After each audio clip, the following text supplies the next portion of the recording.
Posicionar aqui a minha luz, porque tá escuro aqui onde eu tô. Tô num cantinho aqui, onde mais tranquilo, né, daqui de casa. Mas muito boa noite, pessoal. Hoje a gente vai estar aqui recebendo a nossa convidada, a mestre Silvia Diamantino Lima, uma pessoa que eu tenho muito respeito, muita admiração por ela. E, e ela vai vir falar com a gente, né? Desses desafios que a gente está enfrentando em época de pandemia. E a gente tem que falar um pouco, né, da educação, de como que a gente está lidando nessa época com nossos filhos, os professores também, né? Eu não estou em sala de aula, mas eu tenho muitos colegas que estão tendo bastante dificuldade. Então, é uma época que a gente tem que se reinventar, né? Então, eu acredito que a Silvia, ela é muito experiente nessa parte de educação e ela vai conversar um pouquinho com a gente desse assunto, né? Vamos aguardar ele entrar aí. E enquanto isso, se você tiver alguma pergunta, a Stephanie. Oi, Stephanie, tudo bem? Azeu, quinta-feira eu vou ter live aí com a nossa futura deputada, se Deus quiser. Uma menina nova. Oi, Silvia. Silvia, entra aí naquela partezinha onde que tá, naquela janelinha que tá online. Aí a gente tem dois rostinhos, você entra. Aí eu já te mandei já o link ali. Se você não tiver conseguindo entrar. Aê, Silvia. Agora sim. Silvia, tá aguardando, ela tá entrando já, pessoal. Isso, a Silvia já... Olá, Olá, boa noite. tudo bem? Tudo bem? Tô vendo que essa live tá animada, né? Então, né, já tá entrando o pessoal aí, a Valéria já tá aí. Oi, Valéria, tudo bom? Valéria se eu não me Opa, engano, foi minha colega de trabalho. não sei se ainda tá como coordenadora, mas é uma pessoa também que eu tenho grande admiração e carinho por ela. A Com Maria também já certeza. tá aí, né? Todos aqui eu acredito que eu tenho um grande carinho, grande admiração por eles, né? E Silvia, em primeiro lugar, eu quero agradecer você ter aceito o meu convite, ter vindo aqui falar com a gente, né? Você que é para mim, você é referência na educação, né? Eu estava falando com o Obrigada. pessoal ali, eu tenho você como referência na educação. Olha, eu já posso colocar no meu currículo que eu fiz live com a Silvia Diamantino. É isso. É um prazer ter você aqui com a gente. Tá? Pode. Eu quero agradecer, tô vendo aí colegas de trabalho, a Isaura, intérprete de sinais lá do IFMT, Valéria, que trabalhou comigo, né? Então, para a gente ter esse bate-papo sobre a educação em tempos de pandemia, onde nós estamos sofrendo o impacto, né? Então, eu Aham. quero iniciar essa conversa com vocês falando desse impacto, mas antes desse impacto, tem uma história para vocês. A educação remota não começa, viu, Lourdinha? Por É, causa do Covid. Essa palavra educação remota, para muitos, ela é novidade. Mas vamos sim. ajudar, vamos lembrar o que aconteceu antes. Em 1969, a Marinha fez um decreto chamado número 1044. Nesse decreto, ele dava direito aos estudantes que estavam com algum tipo de enfermidade, essa compensação nas ausências e o direito de realizar tarefas em casa. Sim. Mais para frente, em 1975, quando eu tinha 5 anos, foi então estendido esse direito a nós mulheres em virtude das gestações. Então, a educação remota, nós educadores, né, eu sei que tem alguns educadores aqui, já Aham. deveríamos estar um pouco acostumados, né? Com essa informação, né? O que acontece é que os sistemas sempre negligenciaram o direito da mulher. E agora está vindo à tona essa negligência. Né? Por quê? Porque quando uma mulher engravida e ela é estudante, ela tem o direito de continuar seus estudos e de realizar suas atividades em casa. Então, o que eu quero dizer é que isso não é novo, né? O problema é a forma com que isso veio, a velocidade, né? Isso tudo assustou o sistema e a todos nós, pais, professores. Ninguém, nem gostaria de estar. Porém, né? Hoje, a gente olhando as legislações que já davam o direito, a gente percebe assim, Lurdinha, nem tudo que está escrito na lei é uma garantia. Por isso que precisa de gente como você que fala, sabe? Você é uma boca, uma voz, e essa voz não pode calar porque você está sempre falando do direito. Sim. E, por exemplo, tem o direito da criança e o direito do pai. Por que hoje a gente ainda tem violência doméstica? Por quê? Porque o direito da família fica acima do direito da criança. Exatamente. Então, o olhar deve ser sempre conciliador. Os assistentes sociais têm sempre esse olhar conciliador, com certeza. Sim. Porém, numa situação que a criança sofre risco, nós precisamos, com certeza, a criança é vulnerável, né? Com certeza. E a gente tem realmente... Os professores são a boca das crianças, com certeza. Exatamente, né? Antes de eu vir aqui também, né, eu fui ver... sempre tem esse negócio de educação remota, como que ela é. Quando teve o furacão Katrina, eles também utilizaram da educação remota para estar levando conteúdo para as crianças lá não perder o ano letivo, né? Para estar tendo um acompanhamento, para não perder tanto assim, né? Para que quando voltasse, se restabelecesse, eles pudessem continuar a educação sem perder tanto, né? Então, a educação remota, ela vem em época de guerra, que é o que a gente está passando agora, né? Em época de calamidade, né? Que a gente está sofrendo. E o ensino à distância, pessoal, quando começou a época da pandemia, aí algumas mães, né, lá no grupo falavam, gente, mas a educação à distância não pode, é proibido, não sei o quê. Mas a gente não pode deixar de falar, Silvia, também, que nós não estamos, de momento algum, vivenciando educação à distância, gente. Educação à distância. Até porque, ó... Educação remota é outra, né? Opa! E a diferença é assim, ó. Já vamos da finalidade. A educação à distância, ela já é pensada dentro de um modelo, de um ambiente virtual. Antigamente, o primeiro modelo de EAD... Olá, olha, tem gente chegando aí. Helena, seja bem-vinda. Vi a Rose, a Rose, Chabá. Ó, que legal, minhas colegas. Bom revê-las nesse contexto. Mas, enfim... a educação remota, ela serve para suprir uma necessidade do estudante. A educação EAD, ela é pensada dentro de instrumentos e recursos à distância. Sim. Aí, o que acontece? Qual que é o conflito? Mas se a gente usa os mesmos recursos para lá, nós sabemos que estamos na educação remota, em tempos de ensino remoto, por um período em que o isolamento social é a única forma de prevenção. Sim. Então, nós não escolhemos estar em casa, né? Ninguém está em casa isolado porque escolheu. Infelizmente, é uma fatalidade. Se todos nós sairmos dessa situação vivos, nós saímos todos vitoriosos. E as perdas que o estudante vai ter.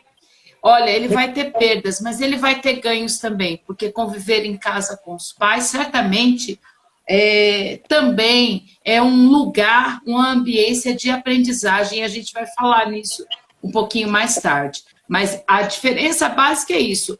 Quando eu penso em educação remota, eu penso numa educação para atender uma peculiaridade, uma emergência, uma doença, uma fatalidade. Quando eu penso em educação à distância, eu pensei nessa situação, os recursos estavam preparados.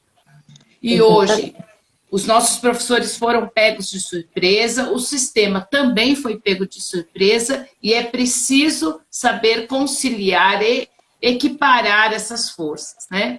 Estou vendo sistemas exigindo que os professores fiquem dentro das escolas o tempo inteirinho. Que isolamento é esse? que garantia você vai dar sobre a vida desse professor, né? Esse professor precisa também de ter sua garantia, sua integridade física garantida.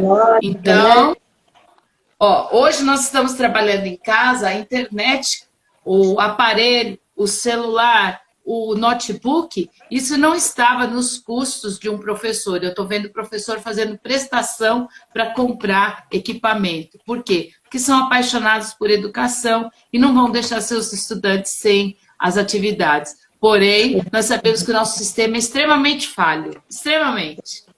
E a Rose está falando aqui que a educação não é só na escola, né? A educação é um contexto, né? É um contexto, né? Eu não sei se você tem conhecimento.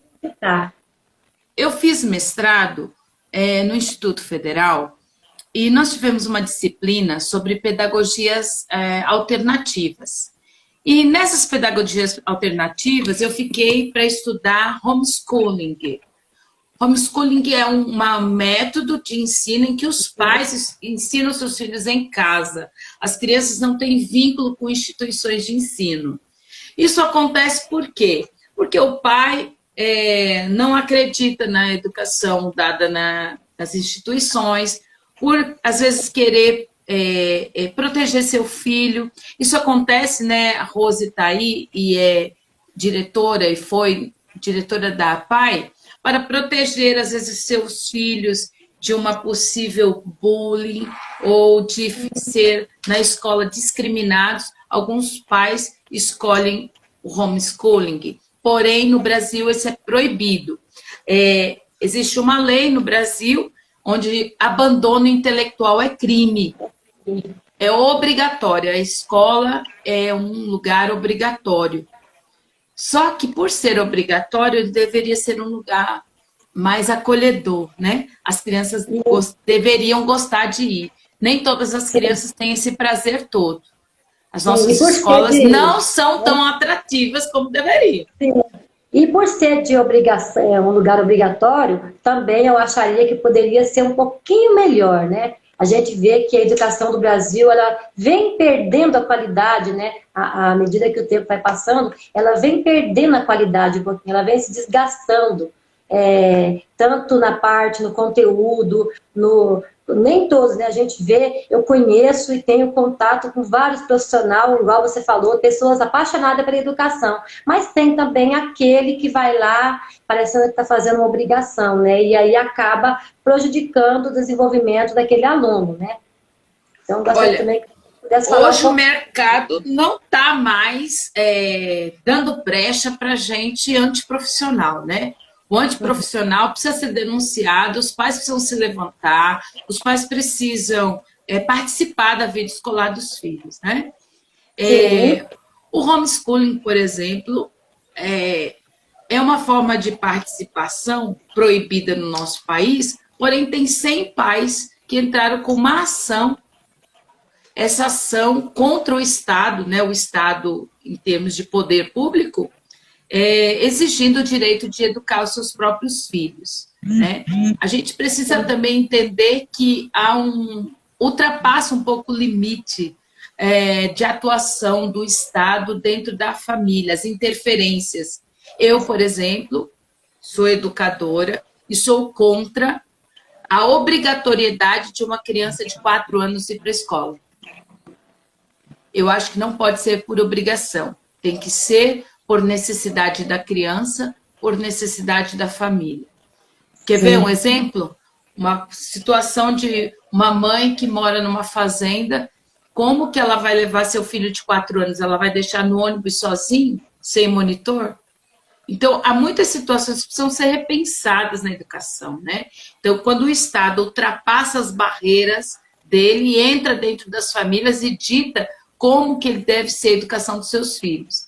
E coisas básicas, por exemplo, às vezes o filho vai na escola, é de determinada religião, não tem o respeito, né, pela diversidade, não tem o respeito pela família. Então, nós precisamos repensar o modelo de escola. A escola não é atrativa e ela não atende a população. Não sou a favor totalmente das críticas que se fazem à escola pública, porque sou professora da escola pública e sei quantos professores que estão lá são ativistas pela educação. Porém, né, a gente tem que pensar também que a educação pública precisa de uma legislação nova, precisa tomar um ar novo e precisa de formação de professor adequada. Eu também acredito muito nisso. É isso que eu venho brigando sempre, né? A gente vê que as pessoas, de uma certa forma, acabam indo um pouco tanto despreparado para a sala de aula, né? A gente vê muito isso também. Professor que, igual eu falei antes, tem muito professor que vai lá para trabalhar, que vai lá para desenvolver o seu trabalho, mas tem muitos que, infelizmente, não vai. E aí acaba prejudicando toda a escola, né? Porque acaba um puxando o outro, né? Então, outra coisa, nós professores, nós temos que ser ativistas na educação, né? Não podemos ser ativistas partidários, não podemos ser... Com certeza.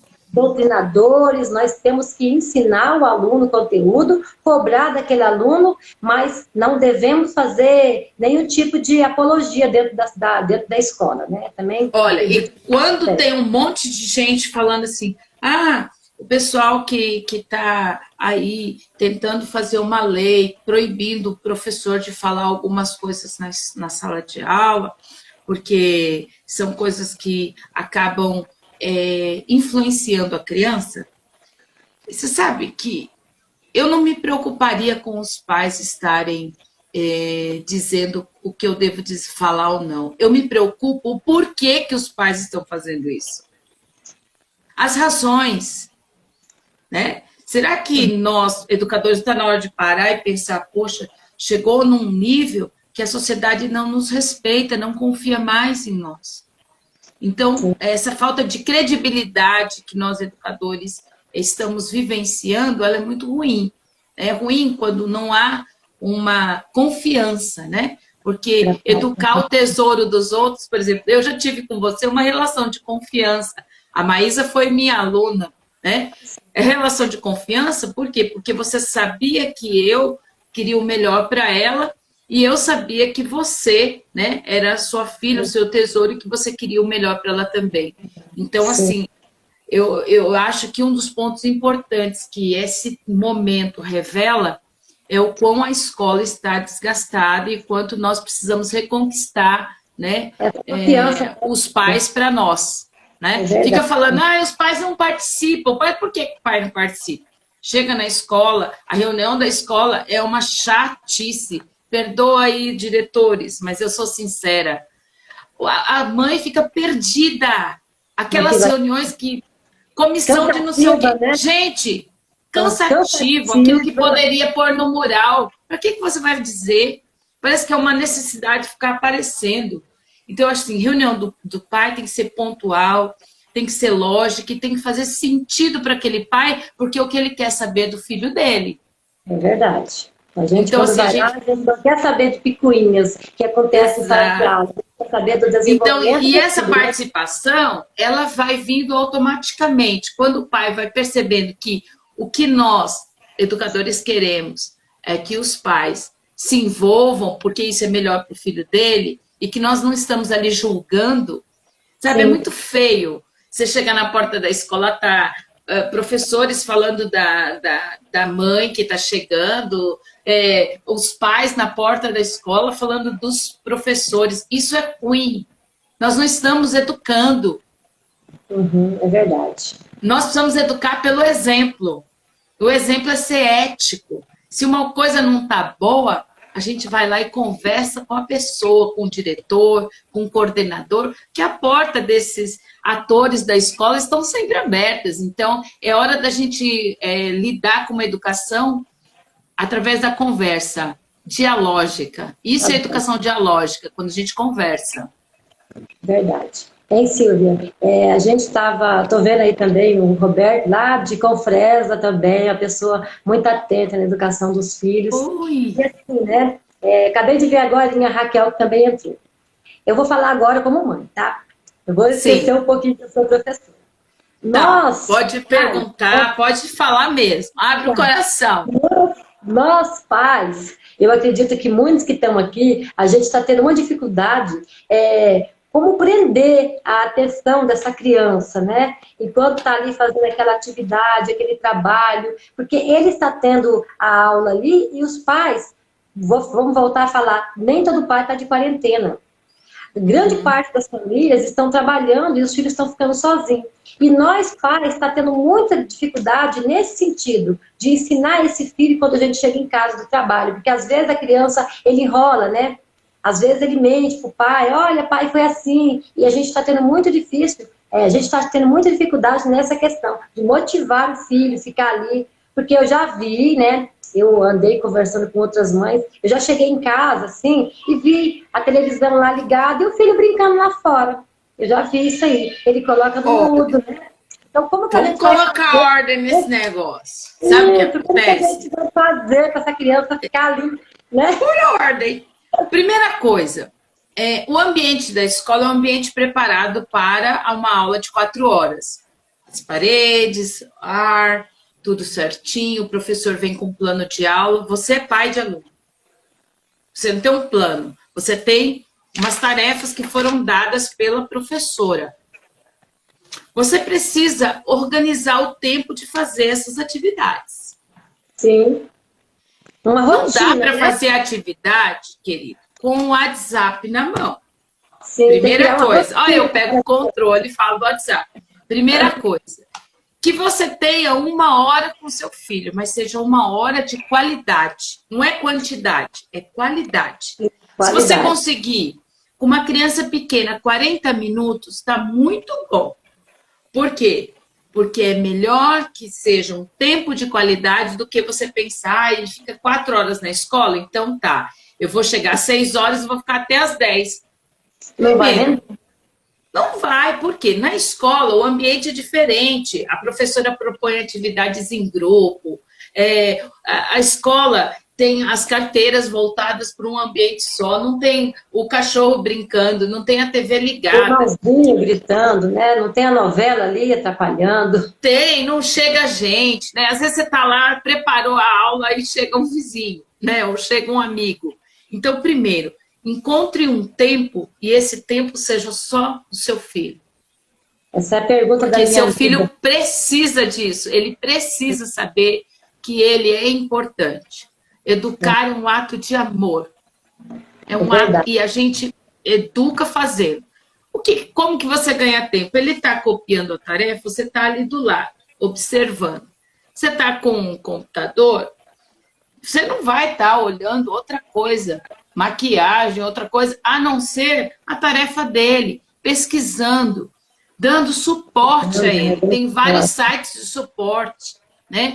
Vai assistir a tarefa, a professora mandou um vídeo para assistir, o que a criança faz? Assiste o vídeo, depois passa o dedinho e vai para o YouTube, vai fazer outra coisa. Então, assim, é preciso que tenha um tempo determinado e um lugar determinado. Lugar é importante. Sim. Por exemplo, você vai assistir uma palestra. A palestra está toda organizada, aqueles passos, cadeirinhas todos, né? A pessoa lá, o áudio está arrumado, não é? Para você ter atenção, você precisa ter preparação. Ah, mas eu estou cansada, porque eu imagino para um pai que trabalhou 8 horas chegar em casa e ter que acompanhar, tá difícil. Alterna. Um dia o pai, outro dia a mãe. Ah, e o pai não tem paciência. Olha que ótimo momento para desenvolvê-la. Olha que tempo bom. Porque quando você está ensinando seu filho, você revê muita coisa. Eu vi mães falando assim, não lembro mais matemática. Tem um site chamado Khan Academy. Esse site tem todos os conteúdos da educação. Tudo. Esse site é maravilhoso. Coloquei o nome dele aí, ó, Khan. Maravilhoso. Ele tem vídeos de 10 minutos. Vídeos maravilhosos de matemática, biologia, física, química. Você que está aí assistindo, que é aluno, está com dificuldade em matemática, esse site tem os vídeos de conteúdos desde a educação básica, o ensino fundamental mesmo, até o ensino superior. Olha que bacana. Então, assim, dica maravilhosa, né? É maravilhoso esse site. E esse Khan Academy começa com a proposta de um rapaz indiano que foi ajudar alguém, mandou um vídeo, o vídeo dele viralizou e ele montou então esse site. Esse site já está traduzido para mais de 140 idiomas e no Brasil ele é traduzido pela Fundação Natura e ele é totalmente gratuito. Olha que coisa linda. Tanto para professores quanto para pais. E para você, professor que está aí me assistindo, o Khan Academy tem lá um lugar para formação de professores. Eles dão um curso de como utilizar bem as ferramentas do site. E ainda dão um certificado gratuito também. Olha que maravilha, né? Então, papai e mamãe, lugarzinho, certo? Em vez de comprar 2 TVs... Eu ia falar agora... Compra uma mesa. Compra uma mesinha, uma escrivaninha. Ah, não tenho condição. Pega um caixote, faz um tablet, faz com pallet. Faz um lugarzinho. Esse lugarzinho aqui é o nosso lugar de aprender. E seja um momento legal, não pode ser um momento chato. Verdade. Por exemplo, ai, que coisa chata, menino, veio aqui. O menino... o cérebro humano, ele age por motivação. Sim. Se a pessoa já fala assim, olha, você é burro. Gente, olha, esse menino não aprende. A mente faz assim, ó. Fecha, né? Então, o que eu tenho que falar? Você pode, você vai conseguir. Matemática é legal. Quem não gosta de matemática não gosta de dinheiro. Dinheiro é matemática. Eu falo isso para minhas crianças. E aqui, o que a gente está fazendo, né, Silvia? Nós, aqui em casa, a gente criou um cantinho para elas fazer a tarefa. Né? Eu tenho 2 que estão em tempo de escola, então ali é o momento que elas vão fazer a tarefa. Nada de fazer tarefa lá no quarto, nada de fazer ali na frente da televisão. Exato. Não. E é um cantinho da minha casa onde eu coloquei ali uma mesa e 2 cadeiras e eu fico ali. Outra coisa também, quando começou a educação remota, eu também fiquei um pouco perdida, porque nós pais também ficamos um pouco perdidos, né? E aí eu fazia tarefa assim, vamos fazer a tarefa a hora que eu tenho tempo. E o que acabava? Eu não rendia. Né? Não tem tempo nunca. O meu tempo é diferente do tempo deles. Às vezes ela estava ali brincando, no meio da brincadeira, vamos lá fazer a tarefa. Poxa, mas agora eu comecei a brincar, então ela ia lá, já ia brava. Então eu já criei uma rotina, a gente vai fazer tarefa tal horas. Não deixa para fazer nada nesse momento, porque para ir para a escola você não tem um horário. Por que para fazer tarefa em casa também não precisa ter um horário? Então, eu estipulei assim. Então, mais uma dica aí que eu quero estar deixando para os pais que estão assistindo. Crie um horário, né? Crie uma rotina para estar fazendo tarefa com os filhos. Aquilo ali, a minha menininha de 8 anos, ela olha, mãe, já está na hora de fazer a tarefa. Mãe, não, às vezes eu perco um pouquinho, né? Passa 10 minutinhos do tempo, ela já vem perto de mim com o caderno. Mãe, vamos fazer a tarefa? Por quê? Porque ela já criou o hábito daquele horário a gente sentar e fazer a tarefa. E outra coisa, como eu tenho 2 e são de diferente idade, eu acabo falando, vamos fazer a tarefa agora com uma, terminou com uma, eu vou descansar um pouquinho e vamos fazer com a outra, né? E assim a gente vai levando, porque a gente estava falando da educação remota. A educação remota, ela é a melhor opção? Ela não é, né, Silvia? Ela é a única. Com certeza. Ela é a única que a gente está tendo no momento, né? A gente até conversou sobre isso. E não adianta confrontar o sistema nesse momento, porque não tem o que fazer, né? Na verdade, ou é isso ou nada. Exatamente. Então é melhor que a gente tenha assim do que perder o ano, deixar a criança, né? No começo da pandemia, eu via vários textos no Facebook, né? Porque no Facebook agora a gente está vendo cada especialista que estão como que a gente fala a palavra? Perdi. A gente estão se desenvolvendo, né? A gente está descobrindo, estão se revelando. Cada dia é um especialista que aparece no Facebook. E eu vi um texto, eu vi vários professores concordando com aquele texto, né? Que dizia o seguinte: deixa a criança em paz, deixa o professor em paz, eles estão em tempo de recolhimento. Sim, estão em tempo de recolhimento, mas nós não podemos deixar ele perder o hábito da leitura, Já pensou se a gente não sabe até quando vamos viver esse tempo aí? Já pensou se chegar o ano que vem e essas crianças não tiverem nenhum contato com nada? E o trabalho É nesse perdido? momento que a Todo o gente trabalho questiona, perdido, sabe o quê? né? Currículo. Sim, O quanto o nosso currículo é inchado e poderia ser mais essencial e profundo. sim. Às vezes a gente quer ensinar muitas coisas e não ensina o básico, Ensino básico, né? exatamente, né? Então, A gente tem que a ensinar o criança, básico. A gente começa do básico para depois ir para o depois mais de avançado, avançado, né? Essa né? é a lógica. Não tem como a criança passar por uma fase sem ter aprendido aquilo ali, né? Então, voltando lá Isso no vale texto, também para o estudante, né, Nurdinha? Às sim, vezes, eu não sei quem está aí que é estudante, um cronograma, né? Eu faço um cronograma quando eu quero estudar, para concurso, para qualquer coisa que eu vá fazer, eu faço cronograma. Ou seja, segunda, o que, que eu vou estudar? Terça, eu faço uma agendinha de estudo.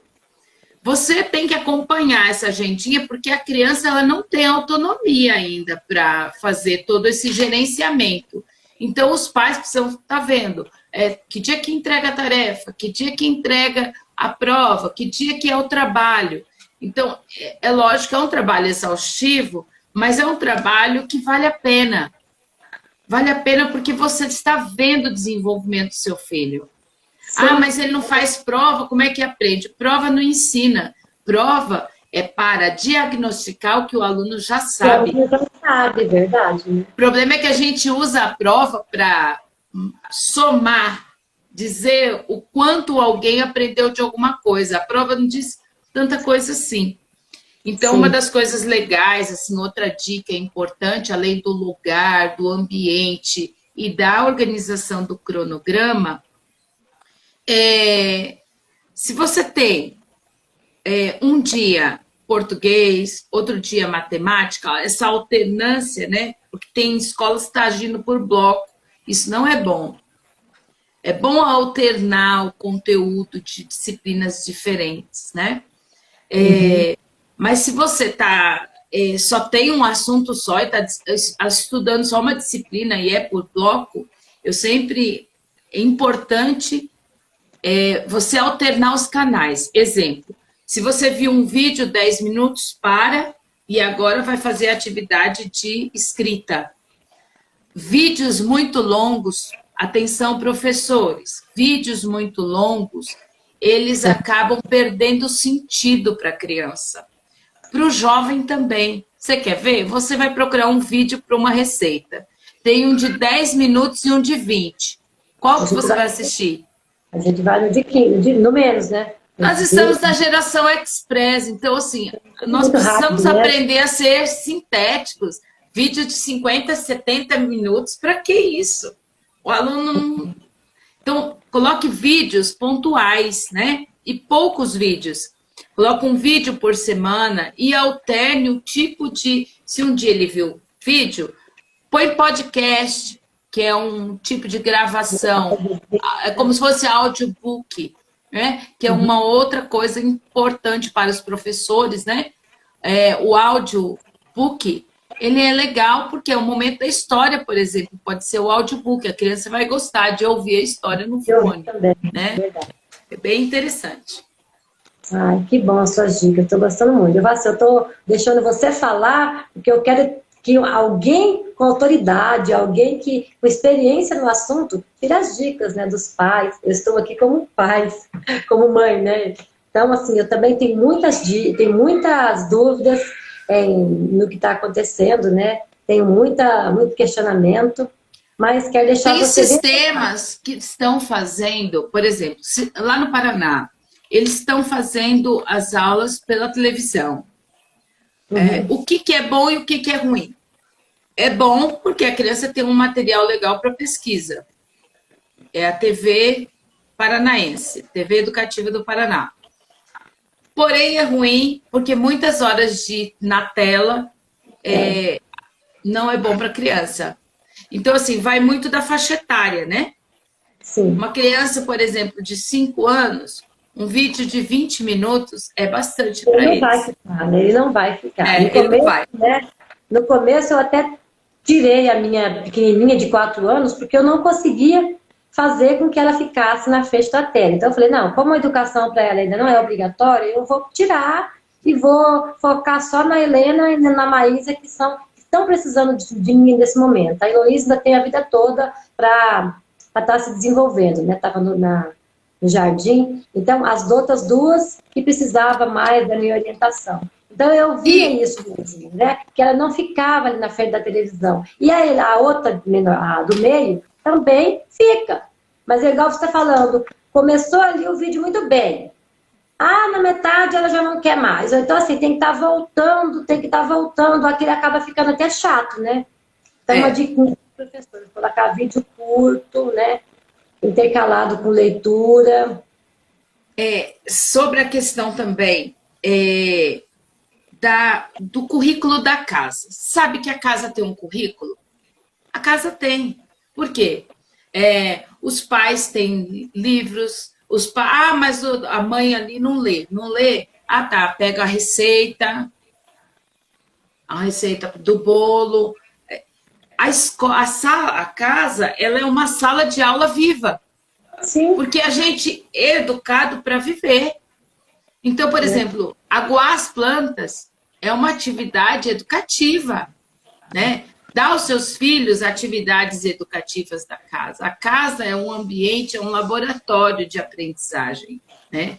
Então, assim, e alterne, às vezes, uma atividade, porque na escola a professora programa sempre, Lourdinha, uma atividade lúdica, né?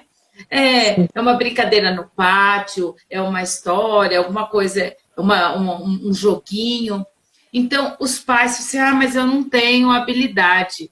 Ou, sabe aquele jogo de bolita? Serve para ensinar matemática. Ou, sabe aquela brincadeira de bolhas de sabão? Dá para ensinar ciências com isso. Então, assim, utilizar, sabe, daquele momento família e intensificar ensinamentos que serão importantes para ele. Sim. Mas ele não vai ter um prejuízo lá na frente curricular? Eu digo que não vai ter. Eu digo que a única coisa que é um prejuízo inestimável são as vidas. 100 mil mortos no Brasil. Esse é o maior prejuízo que essa pandemia trouxe. Estarmos dentro de casa deveria ser, pelo fato de estarmos vivos e com saúde, um momento de gratidão e congraçamento da família. Ter filhos é uma bênção. Tê-los incomodando, andando pela casa, é uma bênção. Às vezes a mãe fica cansada? Fica. Somos humanos, a gente cansa porque eles são pilhados. Mas é um tempo importante. Você vai fazer algo, chama o filho, ajude-o a fazer, ensine-o, tenha paciência. Porque você também já foi criança. E não exija que a criança seja um mini adulto. Que não erre, que não suje, que não se...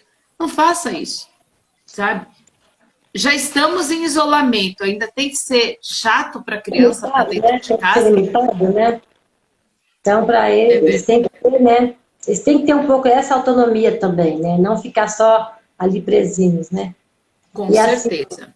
Assim, contar um pouquinho da minha experiência aqui em casa. Eu chamo elas para fazer lista. Vamos listar alguma coisa, vamos desenhar a cama, né? É um jeito de estar ensinando, né? Vamos fazer uma receita, vamos fazer vamos guardar as compras, vamos separar por cor, né? Então, é um jeito de ensinar. Outra coisa, antes da pandemia, a gente via, né, nós como professores, a gente via que os pais deixavam muita responsabilidade para cima dos professores, né? Criança ia para a escola sem tarefa, né? Criança perdia tarefa. E nessa pandemia aí, se algum professor quiser colocar alguma experiência do que está acontecendo com as tarefas, será que eles estão levando, né? Será que eles estão mostrando a tarefa, enviando a tarefa? Eu não, como as minhas filhas não estão em escola pública, eu não sei como é que está funcionando a escola pública, se é apostilado, se o professor tem que buscar, ou se... Porque tem família que é folgada.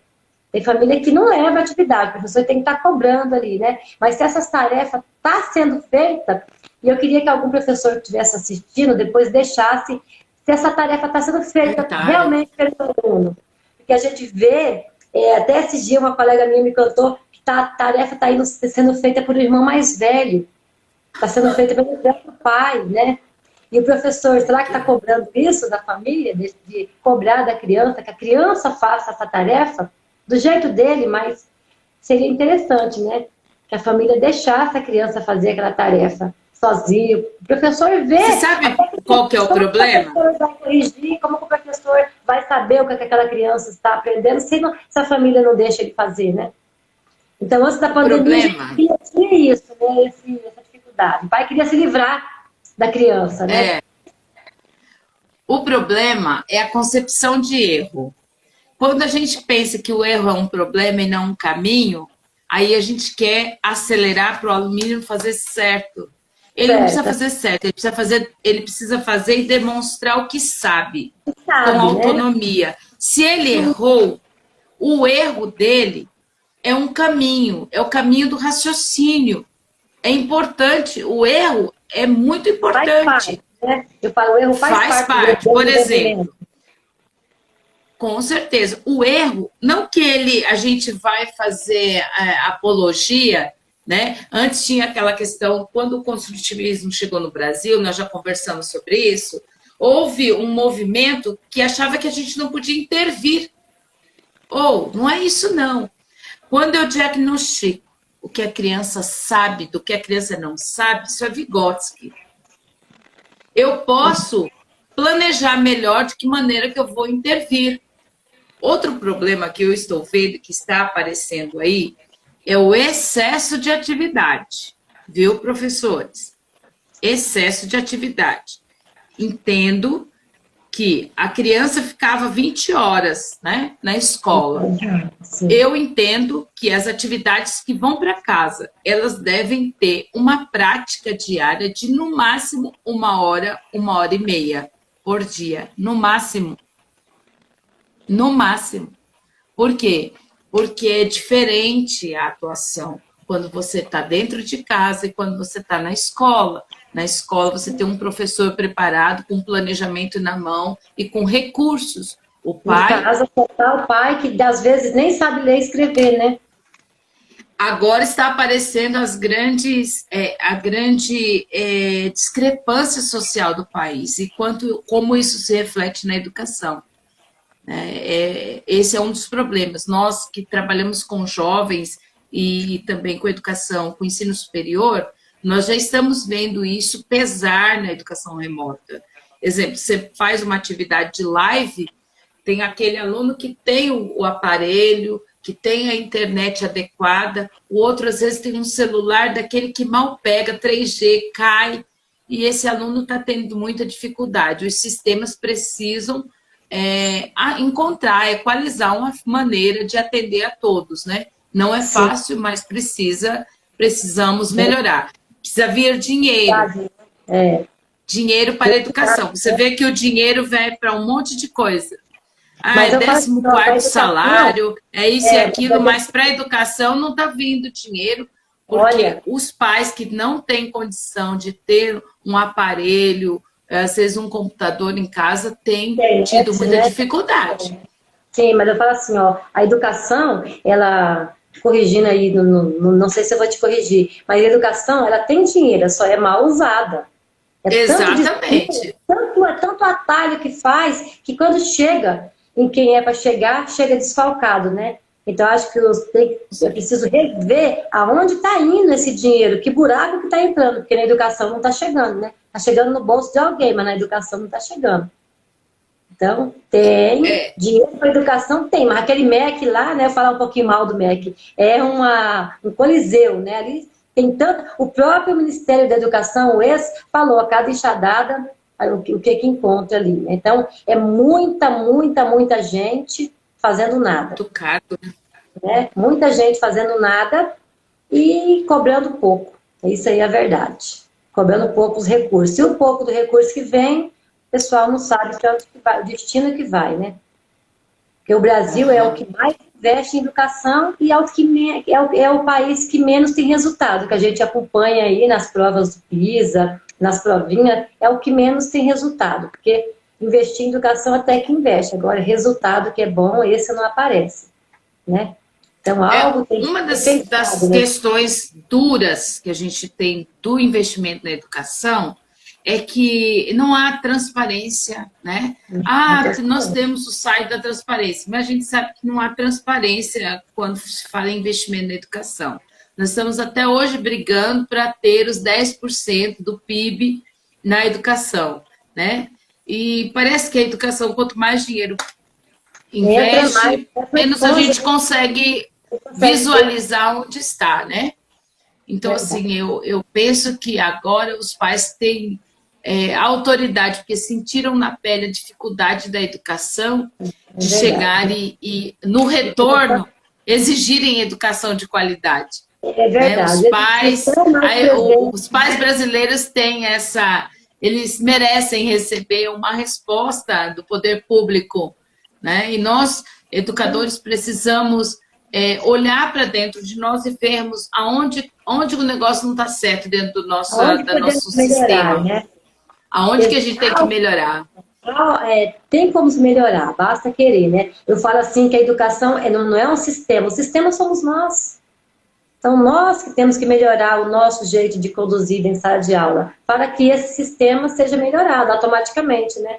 Não existe um Com sistema certeza. sem um ser humano por trás dele, né, Silvia? Com certeza. Mas olha, está sendo muito bom esse momento. Eu estou aprendendo bastante também. Eu falei assim, eu quero deixar você falar, você dar suas dicas, né? Porque eu, particularmente, nesta época, tá muitos pais sofrendo, né? Inclusive, eu estou tendo grande dificuldade para ensinar minhas filhas, porque é diferente, né? Eu estou ensinando minhas filhas como mãe, não estou ensinando como professor. E a grande maioria dos pais está tendo esse mesmo, está sentindo esse Mas não se mesmo, né? desmereçam. Primeira coisa que eu tenho uma mensagem para vocês, pais. Não se desmereçam, né?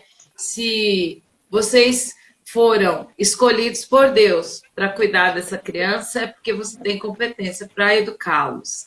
Quantos A pais nesse escola... momento que também não está aprendendo, né? A gente fala assim, é um desafio de aprender e ensinar, e nós, pais, também estamos aprendendo, né? A lidar com nossos filhos, coisa que não se via, né? Muito tempo, essa relação de pai estar ali envolvido com seu filho. Para mim, está sendo muito gratificante eu estar ali convivendo com elas, né? Dentro de casa, poder ensinar para elas o que eu sei, poder tá vendo, acompanhando o rendimento de cada uma delas. Então, nós pais também temos que ver por esse lado, né? O quanto é prazeroso. E quando for ensinar o filho, ir com carinho, né? E não com um fardo, não levar isso como um fardo. Isso aí é uma obrigação nossa, né? Nós estamos fazendo nossa obrigação, ensinar, para que mais para frente a escola possa conduzir esse aluno, né, Silvia? Eu acho que tem os professores eternos das crianças são seus pais. Sim. Eu acho que vai chegar um tempo que essas crianças vão olhar e falar assim, olha, minha mãe me ensinou numerais romanos. A minha mãe me ensinou a divisão por chave. E isso é bem legal. A criança ter admiração pelo seu pai e ver o esforço, né, que ele está fazendo. Eu estou falando de pai, mas nós temos uma situação social crítica, né? Daquelas famílias disfuncionais, crianças vivendo agora sobre... Nós sabemos que ainda vivemos a questão da violência familiar, é uma realidade que nos envergonha ainda, né? Como seres humanos e como brasileiros, né? E quem denunciava esses casos eram os professores eram os grandes protetores, né? Quando havia situações dessa forma.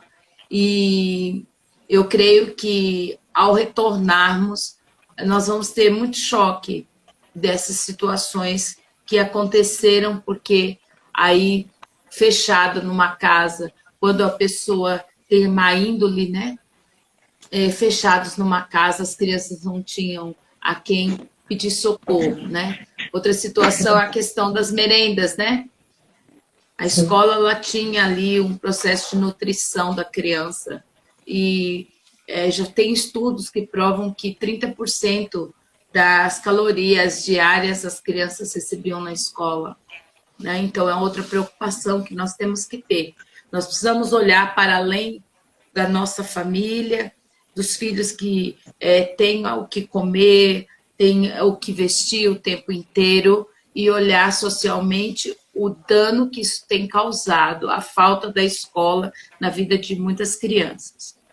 Porém, entendo que, ao retornarmos, e a gente espera retornar o mais rápido possível, vacinados, com segurança, muitas situações possam ser desnudadas para que a verdade venha, para que a justiça reine, né? Então, a gente não pode ser romântico que todas as famílias têm uma mãe, como a Lourdinha, que senta para fazer a tarefa, né? A Helena, que tem as suas filhas gêmeas, que senta com eles para fazer a tarefinha. Nem toda criança tem essa atenção. Infelizmente, a realidade... Não é igual. Isso me dói. Isso é uma questão que, como professora, e aí sim eu falo que isso é ser uma pessoa que ama a educação. Quando eu olho a educação, eu não vejo só o que acontece aqui. Eu vejo no todo e isso me pesa bastante. Sim. É muito triste poder saber que, enquanto tem crianças que estão tendo todo o suporte, tem outras que não estão tendo sequer um acompanhamento, né? E a gente vai... É um alimento. Né? A gente vai ver quando retornar a aula. Isso aí a gente vai ser visível, né? Com certeza. Mas para quem Silvia, estava assistindo aí, ó, e ficou até o fim, não esquece de entrar no Khan Academy. É um site bem legal, vai dar muito suporte para você, pai. Uhum. Você que tem filho adolescente, entra também lá. Vai ter, né? Mas então tá, Silvia, olha, tá sendo muito bom. Por mim, eu ficaria aqui a noite toda conversando com você, né? Mas esse vídeo vai ficar, essa live nossa vai ficar gravada, né? Eu tenho certeza que outros pais vai estar entrando aqui para estar pegando essas dicas maravilhosas que você deixou aqui com a gente, tá bom? Quero agradecer imensamente. Posso só fazer um resuminho?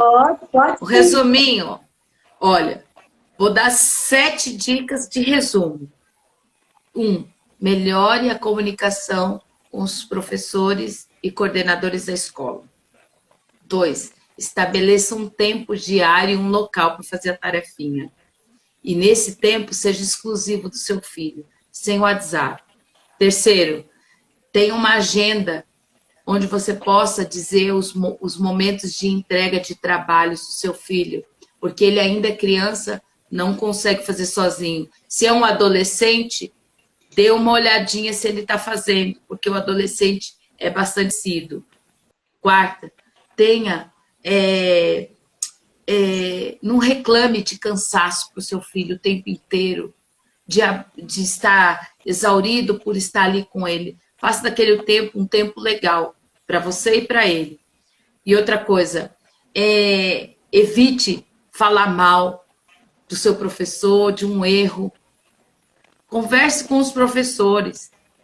Por quê? Porque se o seu filho não souber honrar, não souber respeitar o professor, ele não vai aprender, porque a gente não aprende aquilo que não respeita. A honra aproxima o objeto de nós, a desonra afasta. Nunca diga que seu filho não vai aprender. Não compare seu filho um com o outro, porque eles são diferentes, são individuais.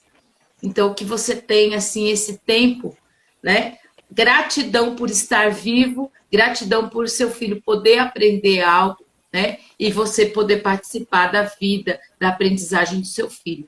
Tem esse momento como um tempo de dádiva de Deus. Eu tenho 50 anos, meus filhos já são adultos, e hoje é só eu e meu marido. E a gente, às vezes, fica lembrando aqui de quando eles eram crianças. A gente gostaria que eles estivessem aqui, né?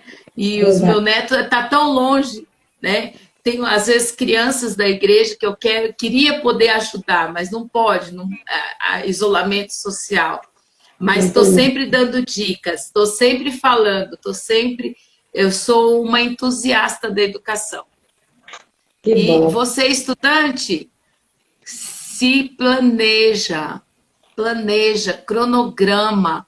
Faça primeiro a sua obrigação, depois vai fazer a brincadeira. Primeiro a sua obrigação, porque depois a hora da brincadeira fica mais legal.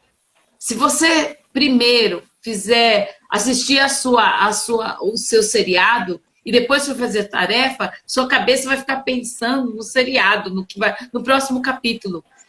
Estuda primeiro e depois vai fazer o seu momento de lazer. Priorize o seu momento, a sua obrigação. É isso que eu tenho a dizer. Verdade, são dicas valiosíssimas. Espero que os pais, os professores aproveitem, né, cada dica que você deu. Eu estou muito contente, por isso que eu convidei você aqui, uma pessoa que tem autoridade em falar em educação.